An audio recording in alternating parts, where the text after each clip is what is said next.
ഞാൻ ഇന്നലെ രാത്രി സ്വപ്നം കണ്ടിരുന്നു, സ്വർഗ കൊട്ടാരങ്ങൾ. ഉമറെ, നിന്റെ കൊട്ടാരം കണ്ടിരുന്നു, നീ അവിടെ ചാരി നിൽക്കുന്നതായിട്ട്. പൊതുവെ കൊട്ടാരത്തിന്റെ വിശേഷണങ്ങളൊക്കെ നോക്കാറുണ്ട്. നിന്റെ കൊട്ടാരത്തിന്റെ അടുത്തേക്ക് ഞാൻ വന്നിട്ടില്ല. നീ ഭയങ്കര ധൈര്യവാനായിട്ട് പിന്നെ ഉശിരിങ്ങനെ കാണിക്കുന്ന ആളല്ലേ. അപ്പൊ ഉമറല്ലാൻ ഒറ്റ കരച്ചില്. ഞാൻ തങ്ങളോടെല്ലാം അങ്ങനെ ധൈര്യം കാണിക്കും.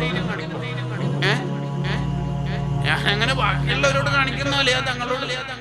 തങ്ങളെ എന്റെ കൊട്ടാരത്തിലേക്ക് പോയില്ലെന്ന് പറയണതല്ലോ. അവർക്ക് അതൊന്നും താങ്ങാനാവില്ല, തകർന്നു പോവര്. ഗുഹന്റെ ഉള്ളിലേക്ക് കയറിയിട്ട് മൊത്തം വൃത്തിയാക്കി. ഒരു ദ്വാരം മാത്രം അവിടെ ബാക്കിയായി. ആ ദ്വാരം വൃത്തിയാക്കണം എന്നുണ്ട്, അടക്കണം എന്നുണ്ട്. പക്ഷെ വേറെ അടക്കാനൊന്നുമില്ല. അങ്ങനെയാണ് ആ കാലം അവിടെ വെച്ചിട്ട് തങ്ങളെ മടിയിൽ കിടത്തിയത്. പാമ്പ് കടിയേറ്റ ഉടനെ കണ്ണീര് വന്നപ്പോൾ ശരിക്കും കാലാണ് വലിക്കുന്നത്, പക്ഷെ കാല് വലിക്കണില്ല. ആ പ്രവാചക പ്രേമി കാല് വലിക്കണില്ല. കണ്ണ് പ്രതികരിച്ചു. വെള്ളം വന്നപ്പോൾ തങ്ങളുടെ മുഖത്തുറ്റി. അതൊരു പാമ്പ് കടിയേറ്റതാണെന്ന് പറഞ്ഞ ഉടനെ പറഞ്ഞൊരു വാക്കുണ്ട്, എന്റെ ഉപ്പാനും ഉമ്മാനും പിരിച്ചിട്ട് ഞാൻ തങ്ങളെ വാങ്ങും. ആ വാക്ക് 200 തവണ സിദ്ദീഖ് തങ്ങളുടെ ജീവിതത്തിൽ പറഞ്ഞു. പാമ്പാണെന്ന് കടിച്ചോട്ടെന്ന് അതിന്റെ അർത്ഥം. അങ്ങനെ എല്ലാം ശിഫയാക്കിയിട്ട് തങ്ങൾ ചോദിക്കേണ്ടത്, സിദ്ദീഖിന്റെ അടുത്ത് ഇന്നലെ നല്ലൊരു ജോഡി ഡ്രസ്സ് കണ്ടല്ലോ, അതെവിടെ?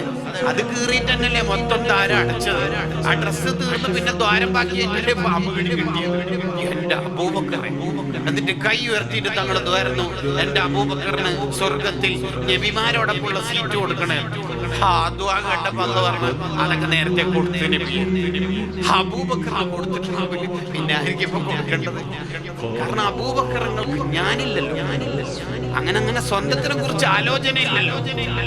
പെട്ടെന്ന് തങ്ങൾ കേൾക്കുന്നുണ്ട്, അബൂബക്കറിനോട് ഒരു ഹാപ്പി ന്യൂസ് പറയട്ടെ. പറയൂ നബിയെ, മോനിക്ക് ദാഹിക്കുന്നുണ്ടെന്ന് ന്യൂസ് ആകാശ ലോകത്ത് ചർച്ച ഉണ്ട്. മോനിക്ക് ദാഹിക്കുന്നുണ്ട്, അതുകൊണ്ട് സ്വർഗത്തിലെ വെള്ളം സൗർഗുഹന്റെ പുറത്തിറക്കിയിട്ടുണ്ട്. സ്വർഗത്തിലെ വെള്ളം അങ്ങനെ പെട്ടെന്ന് ഇറക്കേണ്ടതല്ല, അതിന്റെ ഡോക്യുമെന്റ്സ് ക്ലിയർ ആവണം. ഒരാൾ മരിക്കണം, അയാൾ മുസ്ലിമായിട്ട് മരിക്കണം, അയാൾ സ്വർഗത്തിലെത്തണം, അങ്ങനെ കണ്ടീഷനൊക്കെ ഉണ്ട്. അബൂബക്കറിന്റെ വിഷയത്തിൽ ഗോൾഡൻ വിസ ആയതുകൊണ്ട് അങ്ങനെ കണ്ടീഷൻ ഇല്ല. പോയി കുടിച്ചോളി. സയ്യിദുനാ അബൂബക്കർ റളിയല്ലാഹു അൻഹു.